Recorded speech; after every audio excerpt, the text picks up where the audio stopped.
Tapi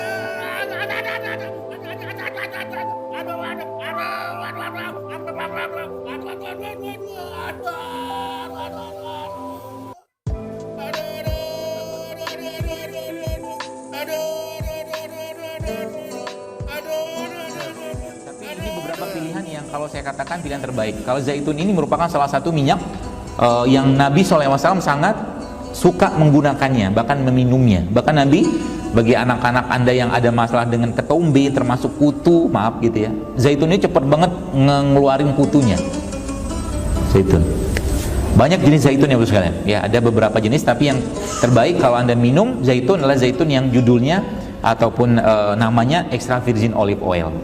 Ya, kalau Anda lihat nutrition fact di belakangnya itu nggak ada lemak, saturated fatnya hampir-hampir nggak ada sebenarnya. Ya, zaitun. Kolesterolnya apalagi nggak ada. Jadi minyak tapi nggak ada kolesterol. Ya, jadi masalah kita zaman sekarang, jantung kita bermasalah gara-gara apa? Ya gara-gara kebanyakan lemak jenuh. Gitu. Jadi kalau Anda misalkan disodorin gorengan gitu kan, sodorin gorengan sama rebusan, kalau saya pribadi memilih rebusan daripada gorengan, gitu kan? Dan ternyata ketika kita mulai ngubah ngubah kebiasaan kita, itu ternyata masya Allah luar biasa Bu sekalian, banyak sekali perubahan kesehatan kita yang terjadi. Bahkan Anda bisa meninggalkan obat, Anda bisa meninggalkan obat dokter, ya. Misalkan yang sering banget gatal, misalkan ada yang bukan sering banget, ada yang sering gatal-gatal gitu ya, gangguan pencernaan, itu sebenarnya ada asbabnya.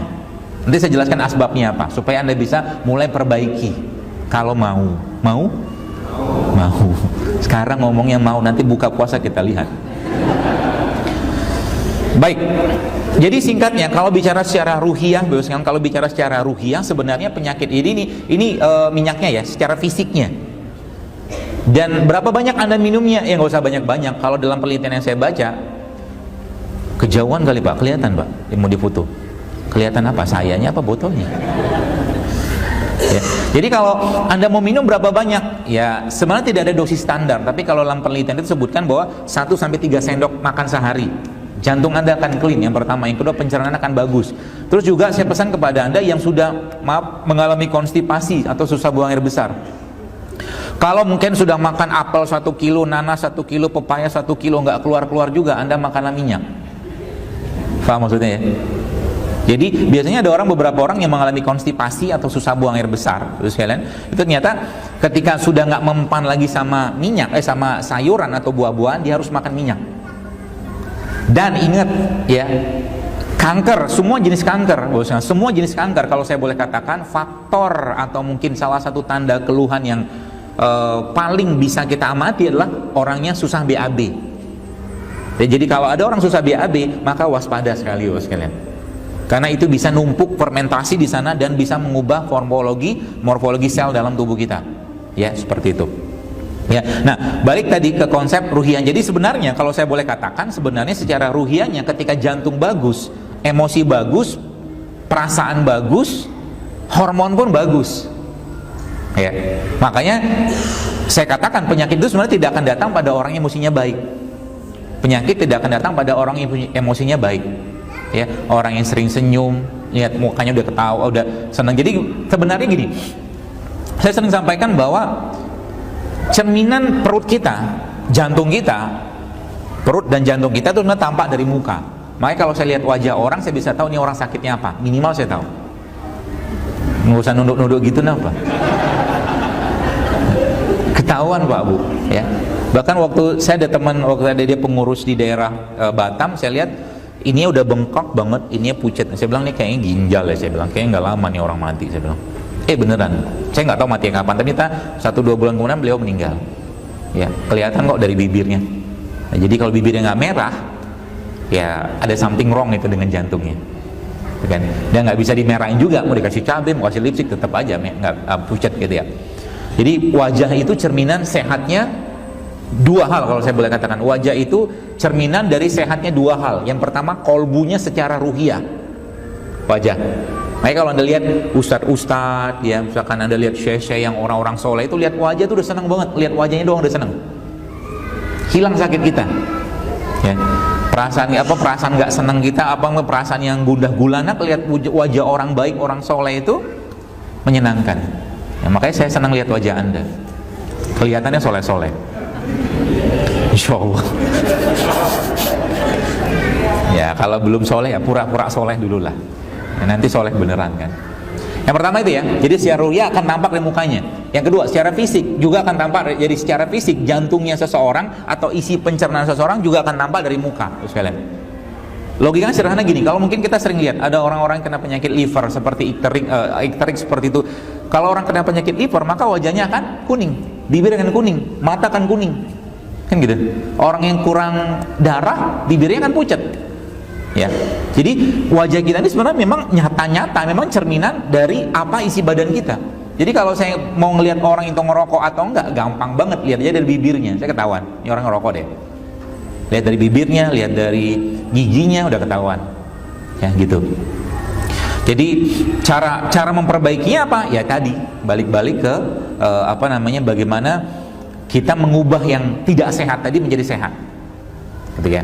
Dan ada beberapa hal yang mungkin kalau saya boleh katakan, kalau saya boleh minta kepada Anda, kalau Anda mau kerjakan, maka saya bisa pastikan insya Allah berbagai macam penyakit bisa hilang, termasuk yang nyeri-nyeri, misalkan terutama yang sering banget sekarang itu keluhan orang habis bersila semutan, itu bisa hilang dengan beberapa cara ini nanti saya tunjukkan. Oke? Nah, dan Nabi SAW sekalian, kalau saya boleh katakan, sudah memberikan berbagai macam cara tadi ataupun berbagai macam pola tadi.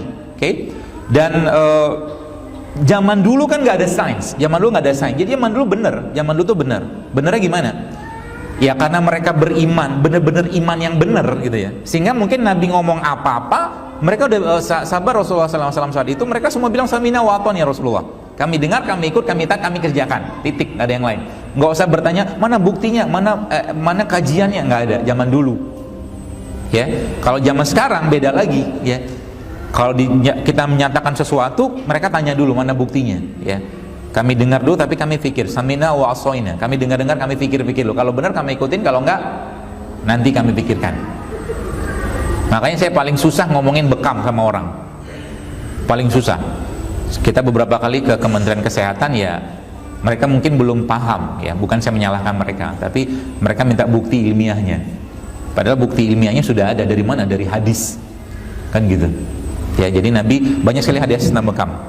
Baik, kita akan bahas itu, tapi kita akan bahas yang lain Bapak Ibu sekalian. Jadi Nabi SAW pernah menyatakan bahwa amal itu diangkat pada 2 hari, bukan hari Ramadan ya, hari apa? Hari Senin sama hari Kamis. Dan ternyata ada satu riset yang menyebutkan bahwa di sini disebutkan bahwa orang-orang yang berpuasa 2 kali seminggu, mereka menyebutkan 2 kali seminggu itu ternyata bisa menurunkan resiko kena Parkinson dan Alzheimer. Tapi mereka nggak nyebutin sakitnya apa, puasanya apa, hari apa, mereka nggak sebutin. Nabi udah kasih contoh gitu kan. Ya, dan saat ini sebenarnya bulan ini, kalau saya boleh katakan bulan ini justru malah selama 30 hari penuh, kita dituntut sebenarnya untuk meng-cleanse atau mendetoks seluruh badan kita dengan catatan satu, yaitu Anda atau kita mulai berpikir untuk healthy lifestyle atau gaya hidup yang sehat. Kenapa zaman Nabi SAW zaman dulu penyakit-penyakit berat nggak ada, kebanyakan penyakit wabah? Karena mereka makannya sederhana, nggak kayak kita zaman sekarang. Ya, ada yang berbuka mungkin pakai lontong ya. Apa tuh namanya dibungkus yang lontong yang dibungkus pakai daun pisang tuh? Arem-arem. Tangan kanannya megang arem-arem, tangan kirinya megang tahu, biasa gitu. Tangan tengahnya megang cabai, nah gitu. Ya, jadi puasa ini kalau saya boleh ilustrasikan dengan sebuah ilustrasi sederhana gini Bapak sekalian. Katakanlah kita punya 2 jenis pertanian, ada pertanian organik sama pertanian biasa. Nah, pertanian biasa ini dalam setahun penuh itu pertanian itu disemprotin dengan pestisida, disemprotin dengan insektisida segala macam yang sida itu. Sida itu kan bikin bunuh. Oke. Nah, terus tiba-tiba si petani ini petani ini akhirnya dia dapat hidayah. Dia pengen untuk memberikan yang sehat untuk masyarakat. Dia dapat hidayah. Dapat hidayah, akhirnya dia berpikir untuk saya mau bikin produksi pertanian yang organik, kata dia gitu. Kalau petani sudah mau melakukan seperti itu, Bapak Ibu sekalian, ya, maka dia harus melakukan suatu kegiatan atau tindakan yang disebut dengan land clearing. Land clearing. Land clearing itu tanah pertanian dia tadi itu tidak boleh ditanami waktu tertentu, itu cuma gemburkan terus, dikasih pupuk-pupuk alami semua. Itu namanya land clearing. Saya lupa berapa lama, dia katakan 6 bulan dan sampai 1 tahun. Jadi nggak boleh kasih apapun kecuali yang bagus-bagus di situ. Oke. Nah sekarang setelah nanti sudah cukup tanah tadi sudah bagus, baru ditanam. Sebenarnya kalau saya boleh katakan, saya buat tanya kepada Bapak Ibu sekalian, jujur aja lah, dalam kita punya 12 bulan sekarang.